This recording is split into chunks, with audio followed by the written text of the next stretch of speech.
Recognized for 3 minutes. I thank the gentleman for yielding. Mr. Speaker, I rise today in support of HR596, the Crimea Annexation Non-Recognition Act, and I want to thank my good friend from Virginia, Representative Jerry Connolly, for his work and his leadership on this legislation and many other pieces of legislation that we've worked on in a bipartisan manner in this House. They say there's no bipartisanship here, whether it's under Democratic or Republican control, and we found a way to make that happen on the Foreign Affairs Committee over the years.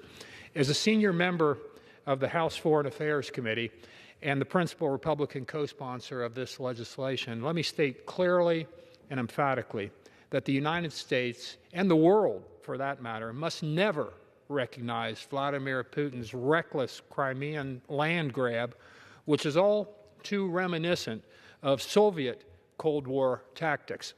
This bill not only definitively sets out U.S. policy that we will not recognize Putin's bogus claims of sovereignty over Crimea, but it will also prohibit our government from taking any actions that might imply our recognition of Russian claims.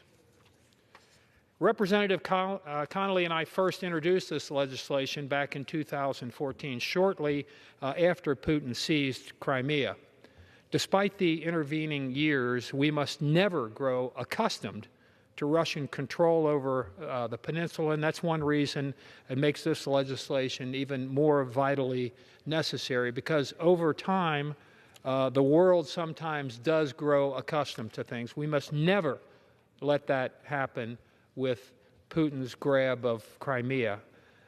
Last May, Putin opened a bridge over the Kerch Strait, which separates Russia from Crimea, in an attempt to better link the two, to grab it and keep it. The bridge is too low for many large vessels, which has reduced economic activity at Ukrainian ports on the Sea of Azov, thus further harming Ukraine. Even more concerning, in November, Putin's thugs illegally seized 3 Ukrainian naval vessels and their crews at the entrance to the Kerch Strait.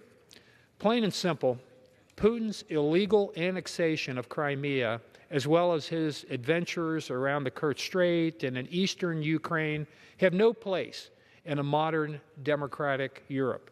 We must not abandon Ukraine to Putin's bullying. That's why I'm pleased to co-sponsor this legislation along with my friend, Mr. Connolly, which is but a step towards, once again, a free Crimea. I urge my colleagues to support it so that we will never recognize Russian domination over the Crimean Peninsula. Thank you, Mr. Speaker, and I yield back my time. Gentleman's time is